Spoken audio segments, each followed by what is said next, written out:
Assalamualaikum Pak. Waalaikumsalam warahmatullahi wabarakatuh. Apa kabar hari ini Pak? Alhamdulillah baik, Siti Fatimah. Bagaimana kabar kamu? Alhamdulillah baik juga Pak. Ada yang bisa dibantu, Fatimah? Ya Pak, saya minta waktu Bapak sebentar bisa? Oh, bisa.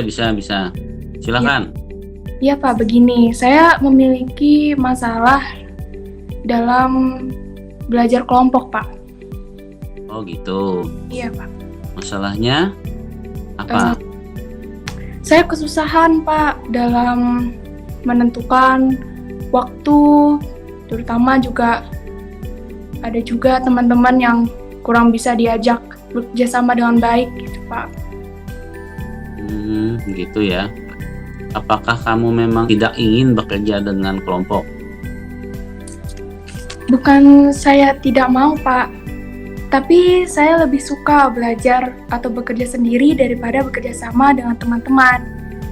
Karena saya bisa mengerjakan tugas sendiri sesuai dengan harapan saya dan dengan hasil yang sangat memuaskan. Oh, begitu ya.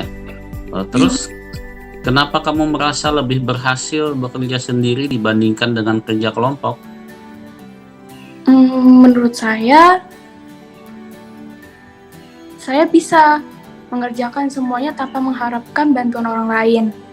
Dan juga tugas terselesaikan dengan cepat tanpa menunggu tugas orang lain. Oh begitu, tapi kan kamu tahu bahwa kita tidak bisa hidup sendiri. Sebagai makhluk sosial, kita tentu memerlukan orang lain. Apakah kamu sendiri yakin bisa hidup tanpa memerlukan bantuan orang lain? Tentu tidak, Pak. Karena saya pasti membutuhkan orang lain. Nah, alhamdulillah kamu sudah menyadari begitu. Karena kita makhluk sosial ya, yang pada dasarnya harus berdampingan dan tolong-menolong. Dan Bapak yakin Fatimah nanti suatu saat pasti membutuhkan orang lain. Apakah Siti Fatimah tetap yakin tidak membutuhkan teman-teman untuk berdiskusi kelompok? Ya, tidak Pak, tetapi saya kesulitan belajar apabila bersama dengan teman-teman saya. Oh begitu rupanya ya. Baik, Bapak mulai memahami sekarang. Kalau begitu kamu ceritakan kendala apa saja yang kamu hadapi kalau berdiskusi kelompok dengan teman-temanmu sehingga kamu mengalami kesulitan. Ada Pak, yang pertama seperti kendala waktu. Bahkan Ya. ada juga teman yang tidak tahu apa yang harus mereka lakukan pada tugas tersebut. Serta kami kesusahan dalam menyesuaikan waktu untuk bertemu dan sering terjadi perbeda pendapat dalam menentukannya. Oh jadi begitu ya. Jadi ada dua masalah ya. Satu tadi masalah waktu, yang kedua perbedaan pendapat ya. Sekarang kita coba ya uraikan satu persatu apa yang kamu hadapi saat diskusi kelompok. Yang pertama dulu, masalah waktu. Bapak ingin tahu bagaimana sih kalian menentukan waktu dalam berdiskusi kelompok? Ya, untuk masalah waktu, saya yang menentukan, Pak. Oh begitu. Iya, Pak. Dalam Fatimah menentukan waktu, apakah sudah memperhatikan waktu teman-temanmu juga? Belum, Pak. Nah, ini masalahnya mungkin pada saat Fatimah mengajukan waktu itu tidak bersesuaian dengan waktu teman-teman. Nah, nanti kamu minta pendapat mereka bagaimana waktu yang seharusnya agar semua teman-teman kamu dapat mengikuti diskusi kelompok dan semuanya menerima waktu yang ditentukan Fatimah. Baik, Pak. Saya akan menyesuaikan waktu semua anggota kerja kelompok untuk menentukan waktu yang kosong agar bisa berdiskusi bersama. Nah, tadi sudah ya. Sekarang bagaimana untuk itu bisa terlaksana atau dapat dilakukan?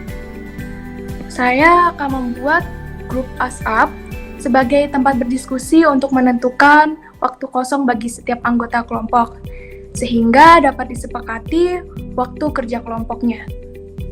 Baik, kayaknya masalah yang pertama Siti Fatimah sudah bisa identifikasi dan mencari solusi terhadap apa yang dihadapi. Yang kedua sekarang masalah beda pendapat. Beda pendapat dalam diskusi itu sangat wajar ya, sangat wajar.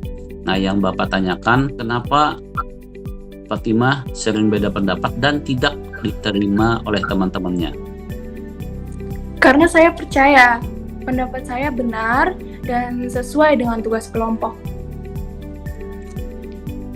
Oh, kamu punya keyakinan yang tinggi ya, Fatimah ya. Oke, apakah kamu sudah mendengar pendapat dari teman-temanmu? Sudah, Pak. Tapi menurut saya, pendapat mereka itu salah. Karena saya sudah membaca buku tentang tugasnya. Oh, begitu. Nah, setelah kamu melihat pendapat temanmu salah, apakah pendapat kamu juga diterima oleh teman-temanmu? Tidak, Pak.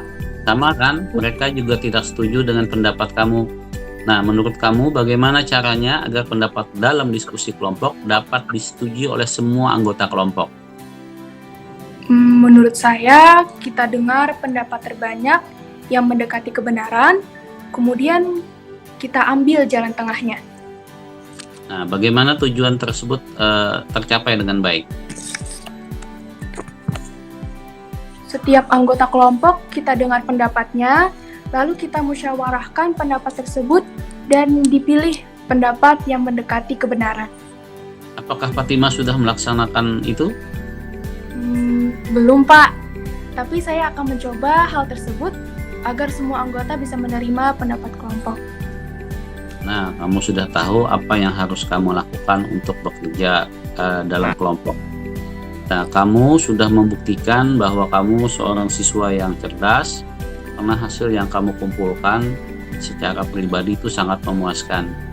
Tapi kamu jangan berhenti sampai di situ saja. Kamu harus siap berbagi kepada teman-temanmu yang memerlukan bantuan dalam kerja kelompok. Karena ini dapat melatih jiwa kepemimpinan kamu dan melatih bagaimana kamu mengemukakan pendapat serta berkomunikasi yang bisa diterima oleh semua teman-temanmu. Iya, Pak. Saya sadar akan kesalahan saya. Saya terlalu egois dan meremehkan kemampuan anggota kelompok. Saya berjanji untuk kedepannya akan berdiskusi dengan kelompok lebih baik lagi. Nah, bagus itu, Siti Fatimah sudah punya komitmen untuk melaksanakan. Tapi untuk itu, bagaimana kamu melaksanakan komitmen tersebut sehingga mampu dijalankan oleh semua anggota kelompok? Baik, Pak. Untuk menjaga komitmen saya, maka saya akan melakukan beberapa hal. Yang pertama, saya akan menjadi pendengar yang baik di saat teman-teman saya berbicara. Yang kedua, saya akan mengemukakan pendapat saya jika teman-teman membutuhkan. Kemudian yang ketiga, saya akan memotivasi anggota kelompok agar terus belajar sehingga tugas dapat diselesaikan sebaik-baiknya. Wah, bagus sekali komitmenmu, Fatimah. Saya sangat setuju dengan langkah yang kamu ambil. Mudah-mudahan kelompokmu berhasil diskusinya dan menjadi berkah bagi teman-temanmu, sehingga kelompokmu bisa menjadi contoh bagi kelompok-kelompok yang lain. Terima kasih, Pak, sudah menyadarkan saya bahwa sifat egois itu tidak baik. Dan sekarang saya sangat sadar betapa pentingnya bekerja sama dalam sebuah kelompok. Ya, alhamdulillah kalau Fatimah sudah menyadarinya. Dan Bapak berharap Fatimah selalu rendah hati ya, dan terus belajar untuk berbagi. Nanti kalau ada masalah di kelas, jangan sungkan untuk menghubungi Bapak untuk kita cari solusinya bersama. Ya, baik, Pak. Untuk sesi ini, Bapak rasa sudah cukup sampai di sini ya. Iya, Jangan Pak. sungkan nanti menghubungi Bapak kalau ada masalah selanjutnya. Terima kasih Fatimah telah berdiskusi dengan Bapak untuk mencari solusi tentang permasalahan dalam kerja kelompok Fatimah ya. Mudah-mudahan nanti Fatimah bisa melaksanakan komitmen itu dengan baik dan hasilnya memuaskan. Terima kasih juga, Pak. Ya, sama-sama. Assalamualaikum warahmatullahi wabarakatuh. Waalaikumsalam. Terima kasih, Pak.